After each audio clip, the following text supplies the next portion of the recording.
you've had a chance to get a few practices under your belt. That first game, you come out and play extremely well. We'll see if that's the case here today. Well, the Ducks control the tip, and they'll go on offense first. Stewart swings it to Simpkins. They immediately try to go down low to Evans. Evans double teams. Little extra pass, and the walk-on for three, and it's good. How about Drew Carter, though? Now 5 of his last 10. Good offense from Oregon early. Exactly, and getting that ball side to side is a big key. I talked to Kevin McKenna, the assistant coach for Oregon. He said they've got to play 3 sides, not one side. 1, 2, 3, back and forth, and they did that on that first possession. And there's Braden Smith, who goes over 1,000 points in Big Ten games with that bucket right there. And now you've got the 3 up top. That's what the big man can do. Solid offensive execution for the Ducks and pretty good defense there that doesn't result in a turnover. Smith for 3. It's good. Rattles it home. It's a 1-point lead. Player of the Year honors. He's right there in the heart of the conversation. They're one of the best backcourts in all of college basketball. He'll take the fader. It's good. He splashes it home. Evans going up. Misdirection. Didn't have a great angle, and the rebound is pulled down by Cox. Good one-on-one defense there from Trey Kaufman-Renn to not give up that angle. And then how about that? Smith off the screen by Clough. Lawyer has not gotten a shot off yet. Now from the logo, he gets the shot off. Block out responsibilities when you're playing a zone defense. Lindsey in the game for Oregon with the shot clock down to 7. Pull up 3. It's good. Over the top of the hand. Venues in all of college basketball, and it's fun to play in whether you're Purdue or the Monroe team. And that was just too easy. Lawyer off the screen is able to connect on the three-pointer. Isn't it crazy how just one game of seeing the ball go through? What a hustle play by Braden Smith. But Fletcher Lawyer, he has found that jump shot. Smith went into the crowd. Now he's coming back, and the steal by the Ducks. Evans sweeps it to the left wing for Simpkins. His 3 is good. It's exactly what they need from him. Smith off the handoff to the baseline. Jumper, good. But he's just in rhythm. You see this with seasoned teams. Stewart thought about a little high-low with Johnson, excuse me. Lindsey with the shot clock under 10. Puts it on the deck, into the paint, sweeps it toward the basket. Oh! Slams it home on the cleanup. That's what he can do now. We saw it at Duke. We saw it at Ohio State. It continues on at Oregon. They go inside. Clough got some space, kicks it back out. Extra pass. Meyer for 3. High arcing shot. No good, but an easy cleanup by C.J. Cox. That's exactly what you talked about, Clark. In that 2-3 zone, there's just not block-out responsibilities. So C.J. Cox, one of the smaller guys on the floor, he just kind of creeps in there. Under 8 minutes to play, and a steal by Meyer. And Meyer gets connected. Bouncing pass from behind, lays it in, Bender. Purdue, when they've been able to force turnovers all season long, they have been opportunistic.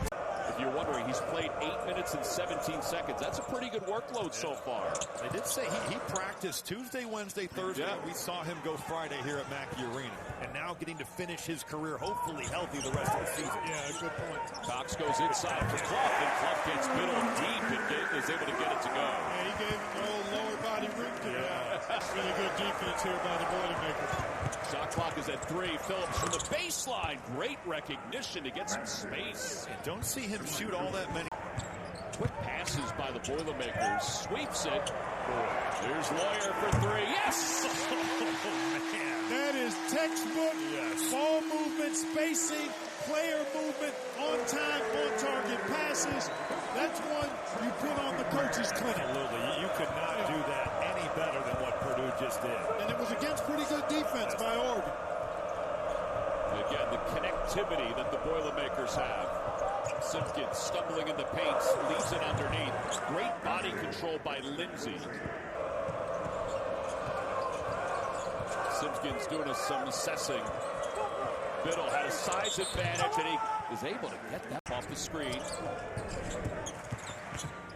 Harris in the paint. Jacobson also in the paint. He'll throw it over the top of Biddle, and that's what happens when you're 7'4". As we head toward the 2-minute mark, great vision. Harris off the low pass on the bounce from Braden Smith. Well, that's that opportunistic. defense there. Dana Altman sensed his team was within 4, and then it was getting away a little bit. There's Biddle.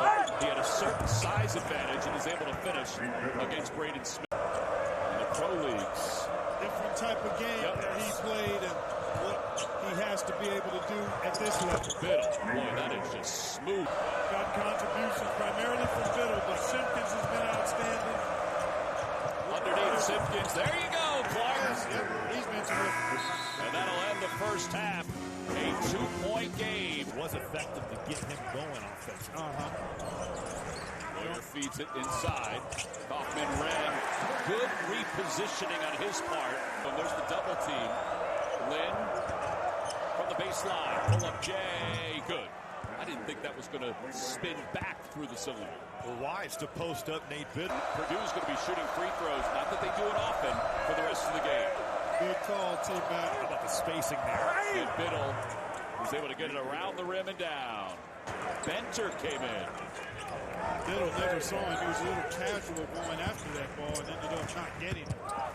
Myers step back jumper. It's good. The live ball ones are what kill you at Purdue. Smith off the screen. Little hedge. High post right side. Robinson home. Shot clock running down. Lynn hedging to midcourt. Lynn pull up 3. Good. Oregon has responded. Extra pass. Smith trying to find an opening. Goes to the corner. Benter for 3. It's good. He answers. Purdue had missed its last 6 threes. They convert there. Well, Braden Smith only has 4 assists. If Purdue's other guards had made threes, he'd have 10 easy today. No question about it. Here comes this crowd, too.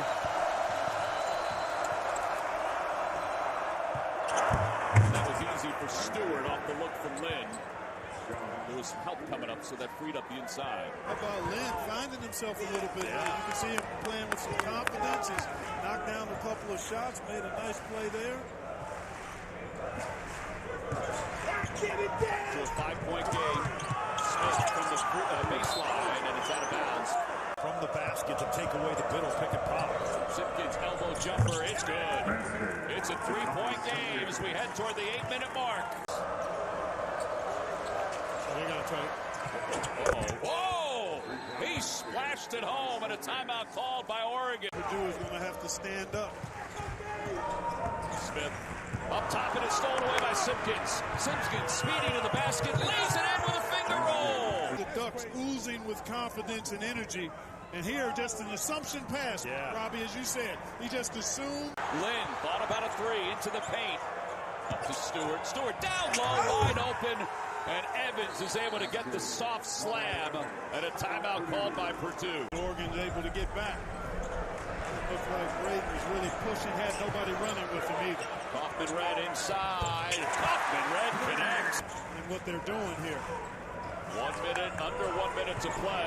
Lawyer wide open for 3. Way downtown. 68-64. 7 seconds left. Lynn speeds up the floor. Got to get a shot off. Biddle does for 3. No good. And it's out of bounds. It'll be Purdue basketball. And that will do it.